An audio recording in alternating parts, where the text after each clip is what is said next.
Welcome to the IBJ Podcast. I'm Mickey Shuey, filling in for Mason King.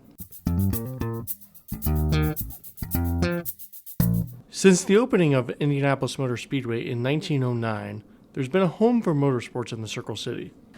Today, at least 10 of the IndyCar Series' major teams have a strong presence in Indianapolis, either with a headquarters or an ancillary operation to support their open-wheel racing teams.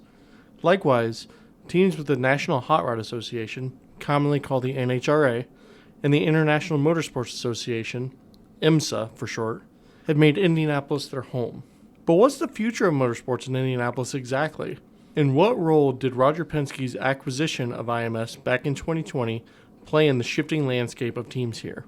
I'm pleased to be joined today by my colleague Daniel Bradley, our North of 96 reporter. Daniel and I covered the topic of motorsports headquarters in the October 14th edition of IBJ. We'll tackle some of these questions and more. Later, we'll speak with Jay Frye, president of IndyCar, where we will drill down into the Speedway's role in all of this and what's on the horizon for IndyCar and racing here in Indianapolis.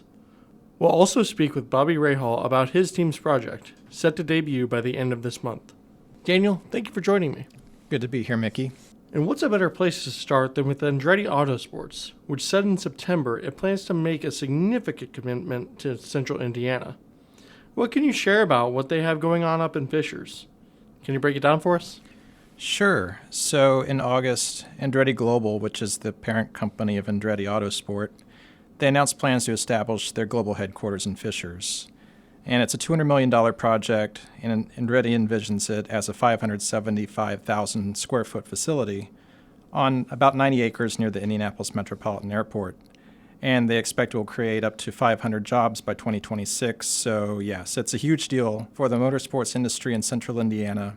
And it's a huge deal for Fishers because it'll be high-paying jobs at a high-profile company in a high-profile industry, and that's something any city wants to attract. Yeah, I mean, the name Andretti is synonymous with IndyCar racing, and the facility will also house day-to-day operations for Andretti's IndyCar, their Indy Lights functions, and the IMSA Sports Car Championship programs. And it'll be home to the team's efforts in advanced research and development. And, of course, it will be an even bigger deal, if Michael Andretti gets the F1 team that he covets. Yeah, and we'll touch on that here in just a minute. But it's safe to say that Andretti isn't alone in its efforts to build a new headquarters here in Indianapolis, the Indianapolis area, right? Right. Other teams, Rahal, Letterman, Lanigan Racing, and Aero McLaren SP, they've committed $20 million and $25 million respectively. Both of those operations are going to go in southern Boone County. Mm-hmm. What is it about the northern suburbs that are making that area a big draw for these teams? Yeah, obviously the northern suburbs are growing and they've become desirable places to live over the past few decades. Carmel, Fishers, Noblesville, Westfield, Zionsville. They're all among some of the fastest growing cities in Indiana, if not the fastest. And they're places where many of the race team employees will make their homes. The northern suburbs are desirable places for companies to put their businesses, and they're near major highways and, like I said earlier, the Indianapolis Metropolitan Airport for Andretti. So getting in and out is easy, which is crucial for race teams. For Bobby Rahal, he told me in April that his new team headquarters in Zionsville is a dream come true for him. Construction is coming to a close, and he expects to move in within the next month. And like you said, it's a $20 million, 115,000 square foot building, and it really has a presence as you drive into the corporate park there in Zionsville. And we didn't really include this in the story, but Bobby is also going to basically be next to his son Graham, who right next door in a couple years is going to move his Graham Rahal Performance business from Brownsburg to Zionsville. So Zionsville is definitely invested in the future of motorsports. As noted at the top, Roger Penske acquired IMS from the Holman family back in 2020, just weeks before the coronavirus pandemic just ravaged the industry, ravaged a lot of industries. Mm-hmm. He's already invested about $20 million into the track during that time, with a focus on fan experience as well as some infrastructure improvements. And he wants to do more. But just how long has Indianapolis and the central Indiana region been a draw for motorsport teams, and what's bringing these groups here? So Indianapolis, it's really been the unofficial capital for motorsports. in the country since IMS opened over 100 years ago. There are 10 IndyCar teams that have major offices here, and there's a handful of others that have a presence, so that's the majority of teams. And people we interviewed compared that clustering to what NASCAR has in the Charlotte, North Carolina area, and it's true. And clustering means talent is always nearby, and it increases opportunities for innovation and growth, and of course, it just makes sense with IMS here. Now, is it just IndyCar teams that are coming here? What about the teams in the IMSA circuit, the hot rods, or even NASCAR to an extent? You mentioned Charlotte. Is that where these teams are going? Are they looking at Indianapolis? Or are they looking elsewhere? I think they're looking all over, but it's important to keep in mind that, like you said, it's not just IndyCar, but NHRA and other forms of racing that are embedded here. Performance racing industry just opened their headquarters earlier this year in Speedway. And so there's a lot going on. Brownsburg is home to Don Shoemaker Racing and John Force Racing, and they both employ more than 60 people. And, both Andretti and Rahal have IMSA teams, and Rahal is going to move his IMSA team from Columbus, Ohio to his Zionsville facility. And again, with IMSA, IMS is going to host the first race there since 2014. And so it's kind of a testament to the growth of open wheel racing, which, as we discuss in the article, has a lot to do with access on TV and streaming services and Formula One's huge surge in popularity. You just touched on Formula One, and I have to say that during our research for this story, that was one of the more pronounced parts of this whole thing from the Andretti standpoint, that they are really interested in going after Formula One. But from your perspective, how important is it to what Andretti has plans to do in in Fishers? And what could that do, not just for Andretti, but for motorsports in Indianapolis if they were to land a team? That would be huge, obviously. Formula One is the biggest racing circuit in the world. It's one of the biggest sports, in terms of sports in general. It's right there with the Premier League. It's right there with the NFL. To have that here would just be huge for the racing industry in Indiana. So many of these higher profile projects, McLaren, Rahal, Andretti in particular, they're getting support from the state's economic engine, the Indiana Economic Development Corporation. Andretti alone is expected to get about $19 million in tax credits. What tools is the IEDC employing for these projects, and are they part of a larger, more cohesive strategy for motorsports in the state? Yeah, state officials want to use the motorsports industry as a catalyst for growth in Indiana. We found that the industry contributes $1.2 billion annually to Indiana's gross domestic product, and there are more than 300 motorsports-related companies that employ about 4,900 workers in the state. In the past few years, the IEDC, they've used a variety of tax credits and incentives to entice racing teams to locate here. David Rosenberg, he's the executive vice president for the IEDC. He told us the state's goal is to attract and foster the growth of the motorsports industry, and that includes racing teams and tracks and other infrastructure. Racing teams are STEM jobs, and the state wants to bring that talent here. So they use tools. Some of the ones we mentioned in this story are the Hoosier Business Investment Tax Credit, which is a headquarters relocation program, and there are a variety of other grant programs. For example, Rahal's team utilized EDGE tax credits and Hoosier Business Investment programs. I think they secured about $1.5 million from the state to jumpstart construction in Zionsville. And for the IEDC, it's about bringing talent and innovation, and they definitely have the tools in their tool belt to make that happen. So in your mind, what does the future of motorsports look like in Indianapolis? And how linked is any future success to what happens at IMS and in other tracks nearby? I think a lot of it is linked to IMS, and a lot of it is also dependent on the global economy. And as we know, that could turn quickly, like any industry. And this is what some of the motorsports experts told us, is that motorsports isn't immune to the effects of inflation. But the future of motorsports in Indianapolis does look bright as everything stands right now. Roger Penske's name came up a lot in our interviews, and for good reason. And Bobby Rahal said that Penske was a stabilizing force during the pandemic, which really was the biggest threat to the Indy 500 since World War II, when there wasn't a race for 4 years and, weeds were growing up in the bricks. And He said that just ensuring that races happen in 2020 and 2021 was huge. And we saw the momentum return this past May when the Speedway hosted the first full capacity race in 3 years. I think it was 325,000 people. That was the biggest since the 100th running in 2016. And, while it's important to remember that a lot of those people are there for the spectacle rather than the race itself, I think it is a good sign for the future. Well, thank you so much for joining me to discuss this today, Daniel. We'll be back with Jay Frye after a short break. Stay tuned.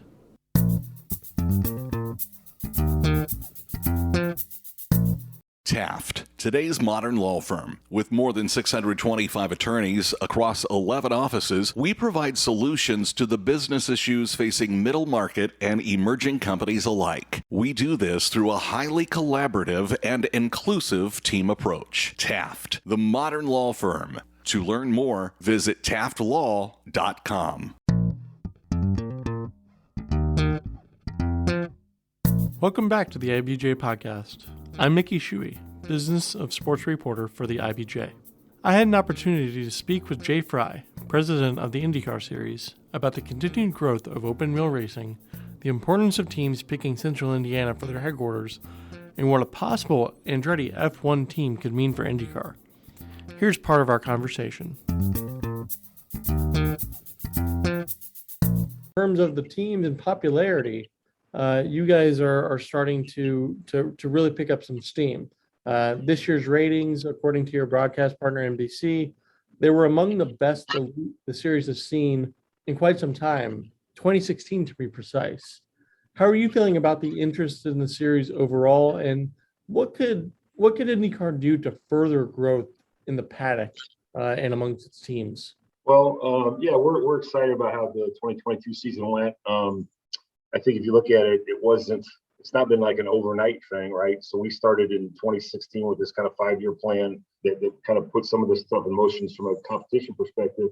One of the goals was to recruit new teams, new drivers, increase the size of the car count, the paddock, grow the paddock, that type of thing. So if you look at that is one of the indicators about the growth of the series.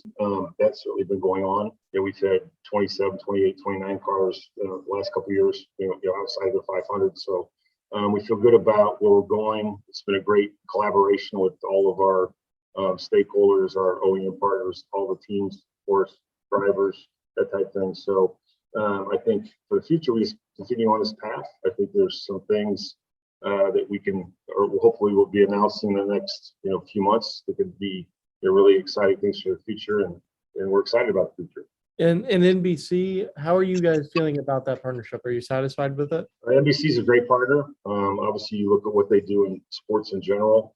They're a huge player in it. We're part of their overall programming platform that they have. Obviously, having as many races as we currently have on NBC on the big network is huge.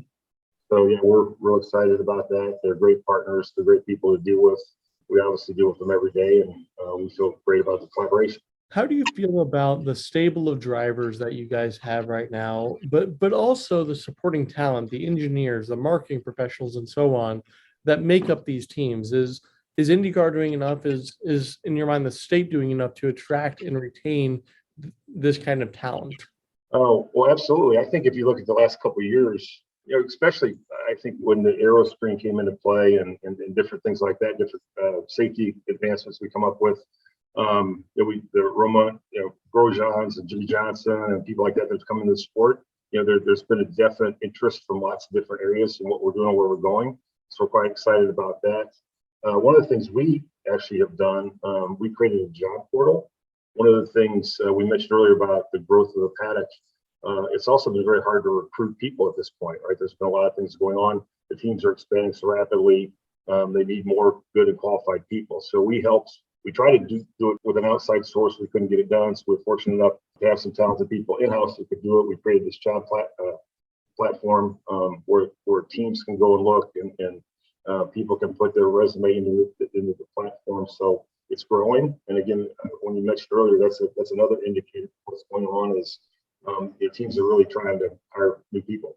Now, Roger Penske, of course, announced in 2019, late 2019, about 3 years ago now, that he planned to buy IMS, as well as the IndyCar series. I'm curious that in the time since then, how have you seen the series change or adapt under his ownership? Oh, I think obviously he's an amazing person and been around motorsports for over 50 years. So he's certainly a stakeholder in the motorsports world, the motorsports from a global perspective. Understands what it takes, understands what we do, understands the difficulties and the challenges that we have. So that part is huge. When you just have someone that has an understanding of what it takes to put on an event, what it takes to put a car on the track, that type of thing. I think from an outside perspective, it's created a lot of stability. I mean, obviously people know who he is, they know how he operates, they know the Penske perfect type analogy, or however you say that, philosophy, right? So that's something that bodes well for the series and for IMS, that people want to do business with people like that, obviously. So we're quite excited about the future. What role does the investment in the track and the series play, in your mind, in not only retaining that talent and those teams here in Indianapolis, but bringing in new commitments from groups like Andretti, Aero McLaren, and the Rahal team that we've seen over the past few years? I think from an IMS perspective, it's one of those things, when you look your best, the best look at you, right? So I think a lot of things that are going on IMS are just really, it's been freshened up. There's it's just amazing. The differences in the grounds and just different things that it's an historic facility that just needed, a refreshing in a lot of ways. And that's been done, no expensive and spirit doing that. One of the things we talk about the investment, but I think you're referring to some of the teams' announcements with new facilities that are coming on into the area, which is great. Again, I think that's another indicator of the health of our series, but maybe overall motorsports in general, because all the teams that are building and doing things in the Indianapolis area, they have other motorsports properties that they also deal with. So we're excited about that. If you look at a indicator of overall health, I think that's a pretty big one. Those are pretty big financial commitments. Hundreds of thousands of square feet buildings, that type of thing. So again, we're excited about where we're going. We're excited about the future, and so everything's looking good. Now, I know years ago, teams used to be dispersed throughout the country. There were some in California, there were some in Ohio, Pennsylvania, so on. But now most of the teams that race regularly in the IndyCar series are based in Indianapolis, or at least have a strong presence here. From your perspective, how important is it that the series has most of its key teams here? Well, this is the racing capital of the world, right? So what better place for them to be? It's nice when they're here, obviously, because we're here. So it's just easier if you have a last minute meeting request, or you need to get people together, or we need to go look at something. We can just run over to a team shop and take a look at something. So that helps us a lot. It's also, from a scheduling perspective, we know what it costs to go from here to Laguna or wherever, and things like that. The teams are based here, so we know what effect it has on them.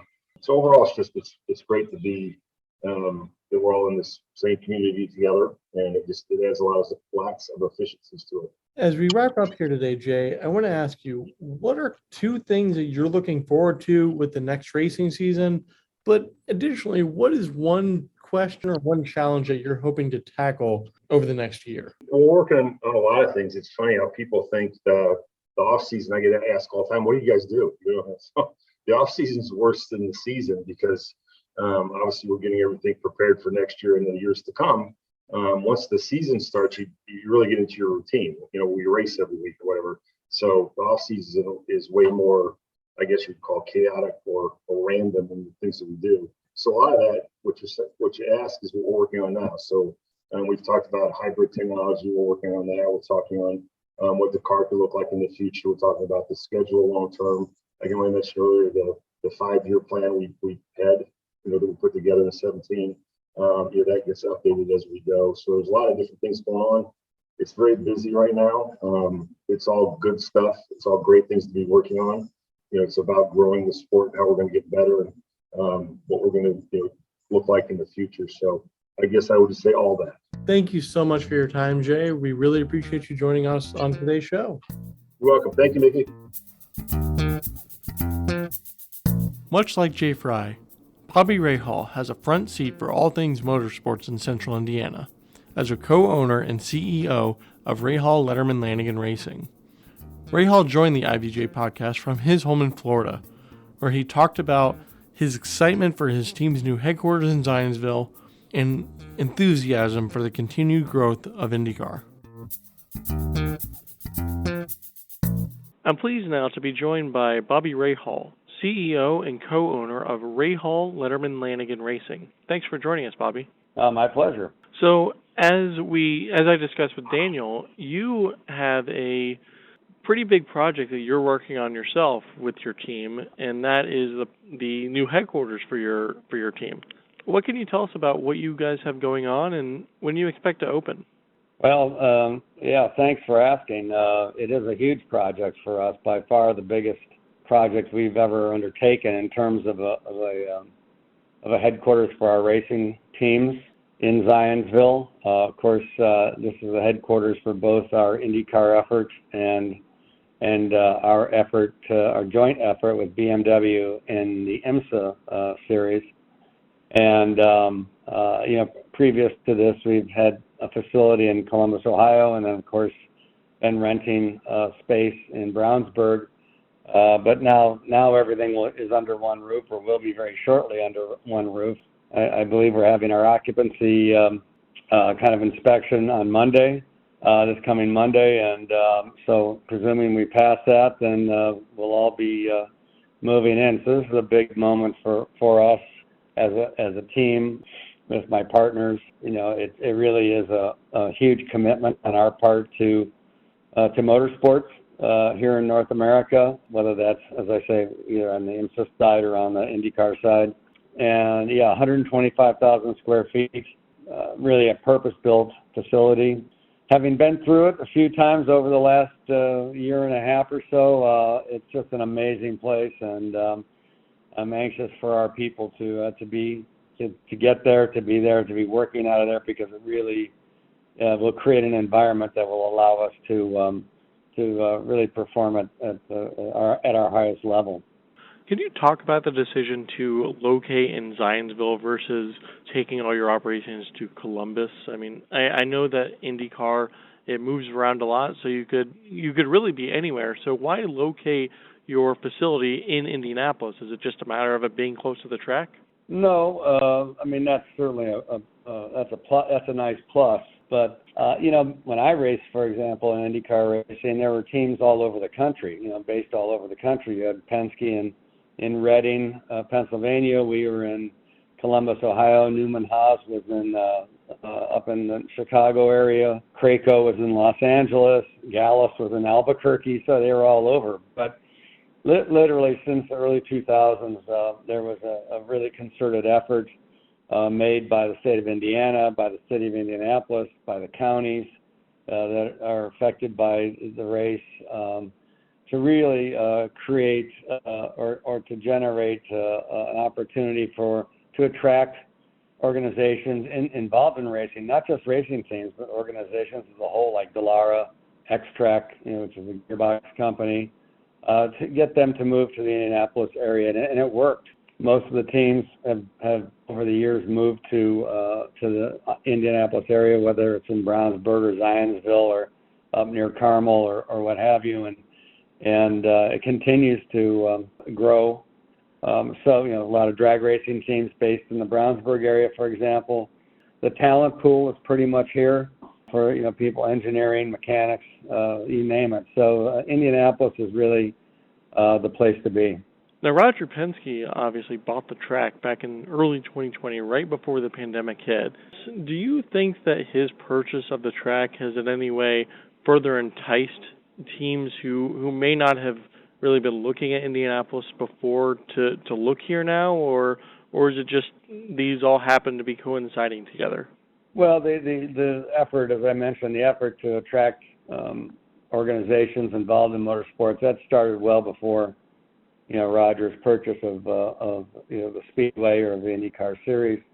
Having said that, with Roger's purchase, I think that created a lot of confidence, I believe, in the future of IndyCar racing. by the teams. Certainly, I seriously believe that had Roger not owned the track, I think it's doubtful that we would have had a 500. When you look at the health of IndyCar now, how would you describe it as somebody who's on the inside? Is it where you want it to be at this point in time? I think the health right now of the series is very good, probably as strong as it's ever been, if not stronger. I attribute much of that frankly, to Roger and his reputation is such, and the respect that the corporate community has for him is such that when you talk to potential sponsors and mention that Roger is the owner of the series, the owner of the Speedway, that gives people a lot of confidence. And so it's not just confidence from the teams in the future of the sport, but it's confidence by the sponsors and anybody really associated with it. So there is no doubt in my mind that Roger's purchase is key to where we are today and where I think we're going to be in the near future. Now, I've been in the garages, I've been around the paddocks for long enough to know that you guys are fierce competitors on the track with your counterparts at Andretti, McLaren, and so on. But you guys are also pretty good friends off the track too. So could you kind of talk about what it's like to have to race against friends of yours, but to also now be working in the same area geographically as one another? Mm-hmm. Well, I believe that there's a lot of mutual respect in the paddock area for each other, for the teams, the people who've worked their way really to the top. Clearly, in our case, I raced against Michael Andretti, raced against Mario Andretti, and we've been keen competitors, for many, many years, for decades, whether we were competitors as drivers or competitors as team owners. But I have to think that there's a lot of respect in the paddock area, as I said, and it is kind of everybody. Everybody wants to beat everybody. That's the way it is, right? It's no different than a football team, an NFL football team owner, or a Major League Baseball team owner. You're together in certain areas. You're one of the owners of a team in the series, and so you work with those other owners to really enhance do what you can to enhance the success of the series as a whole. But at the same time, as you say, you want to go out and beat each other. So, and that holds true for even Roger's teams. Roger, he owns the show, but that doesn't mean we don't want to beat him. So,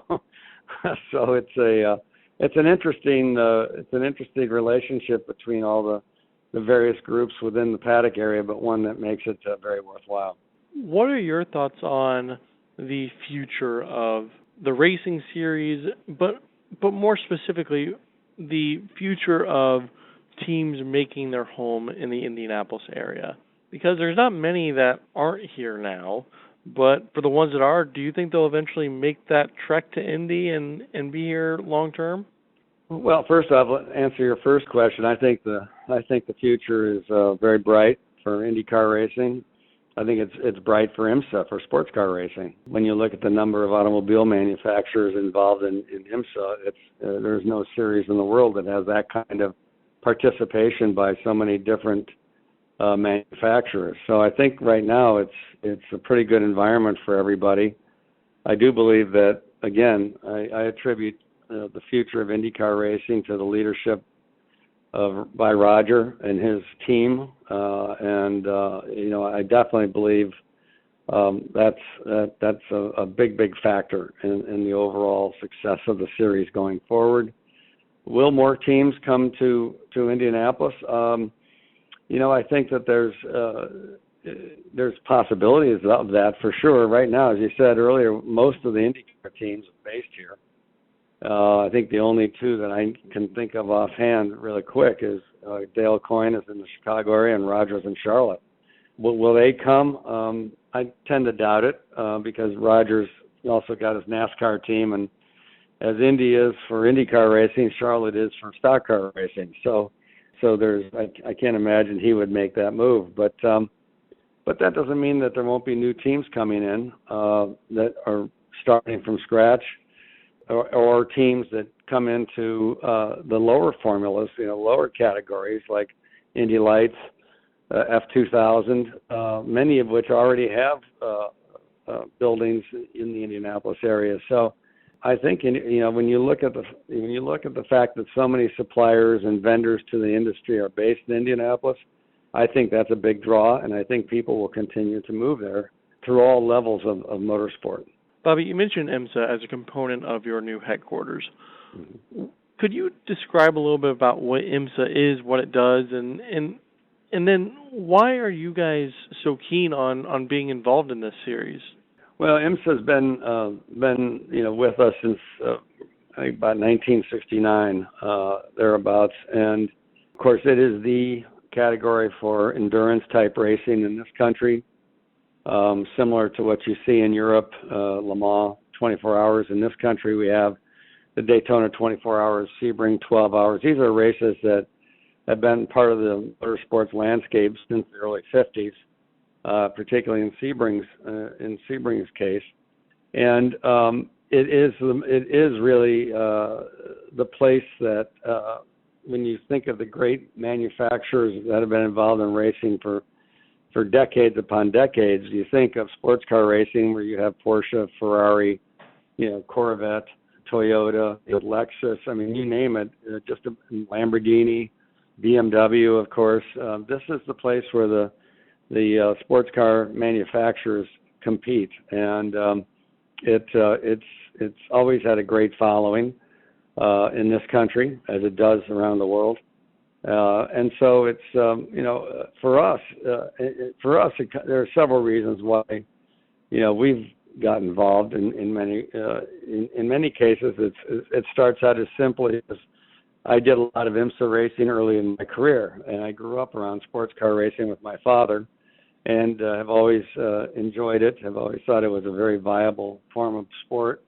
For us, it allows us to have, rather than being totally reliant on one series, we are now involved with two, and this helps spread the risk factor out for us, but it's also a matter of that we enjoy competing. And in our case, we've been with BMW now for 13 years, which is a long relationship in racing terms, and just re-signed for another 4. So it's, this is a relationship that will go on for many more years beyond that, I think, and that's a big plus for us. There's no question about it, representing BMW and motorsports here in North America. So we really have kind of the best of both worlds.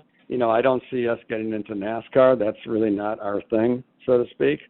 But I think there's other categories that we could look at down the line.